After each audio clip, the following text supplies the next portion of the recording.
રાજ્યસભા સાંસદ મયંક નાયકે ભૂકંપની થતા નુકસાનને નિયત કરવાની પદ્ધતિ ઉપર સવાલ પૂછ્યો છે।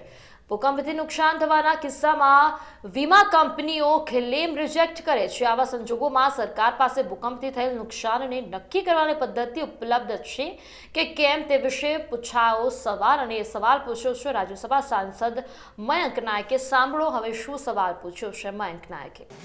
सर, मैं माननीय मंत्री जी से पूछना चाहता हूं कि भूकंप से बचने के लिए आधुनिक मशीनरी और तकनीकी केंद्र सरकार ने उपलब्ध करवाई है, मगर गुजरात में कभी कभी 3 और 4 से तीव्रता वाले भूकंप के आ रहे हैं। ऐसे में कई जगह पे मकानों को निरंतर छोटे छोटे भूकंप आने से वो मकान प्रभावित होते हैं। वो मकान के अगर इंश्योरेंस लिए गए हैं तो वो इंश्योरेंस कंपनी वाले इस भूकंप के कारण इस मकान को नुकसान हुआ है वैसे मानने के लिए वो तैयार नहीं होते।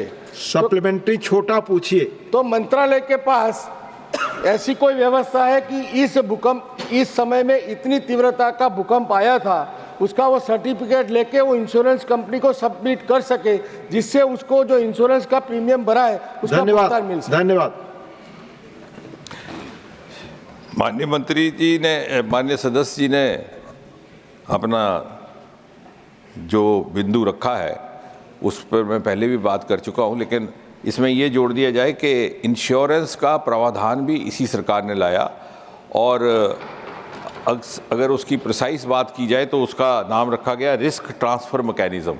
तो एक रिस्क ट्रांसफ़र मैकेनिज़्म के तहत यदि भूकंप के परिणाम स्वरूप किसी इमारत में कोई दरार पड़ जाती है, क्रैक्स आते हैं, ये नुकसान होता है, तो एक मैकेनिज़्म है उसकी असेसमेंट करने का कि किस हद तक किस मात्रा में हुआ है और फिर उसके अनुसार ये अपेक्षा की जाती है कि इंश्योरेंस की ओर से उनको उसका मुआवजा या कॉम्पनसेशन मिलेगा।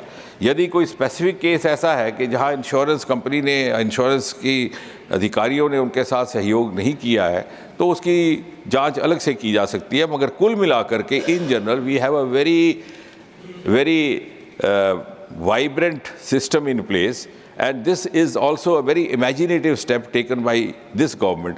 और उसके तहत जो पुरानी बिल्डिंग्स हैं अगर उनमें क्रैक आता है तो उनको फिर पुनः निर्माणित करने की भी व्यवस्था रहती है और जो नई बिल्डिंग्स हैं उनमें ये अपेक्षा की जाती है कि उनको नए मापदंड और साथ ही साथ जैसे मैंने कहा कि coupled whole ecosystem home owners guide नाम का एक गाइड बुक भी हमने जारी किया है, सिंप्लीफाइड गाइडलाइंस भी की हैं। तो अपेक्षा की जाती है कि कंस्ट्रक्शन करने वाली जो अथॉरिटीज़ हैं, एजेंसीज़ हैं या कंट्रैक्टर है या जो प्राइवेट व्यक्ति हैं वो उन गाइडलाइंस का पालन करें ताकि उस तरह की नौबत ही ना आए।